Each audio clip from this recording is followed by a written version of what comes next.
В мире очень много диктаторских режимов, да. Но когда этот диктатор союзник Америки, Британии, Израиля, его не называют диктатором. Когда он против Америки, против Израиля, против Британии, тогда его называют диктатором.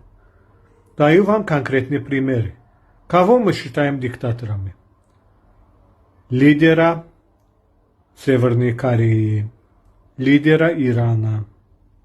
Да, они диктаторы, они не демократичные. Но кроме них есть другие диктаторы. Король Саудовской Аравии, король Дубая, король Кувейта, король Бахрейна, король Катара, король Марокко, президент Египта. Все они диктаторы, но мы их никогда не называем диктаторами. Или другой пример.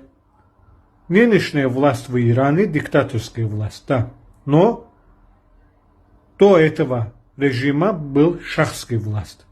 Шах был более жестким диктатором, чем нынешние властимущие в Иране. Но почему-то медиа выдает Шаха как демократичного лидера, современного лидера. На самом деле он был очень феодальным диктатором. Почему его не называют диктатором? Потому что он союзник США, союзник Британии, союзник Израиля. Вот так. Пока.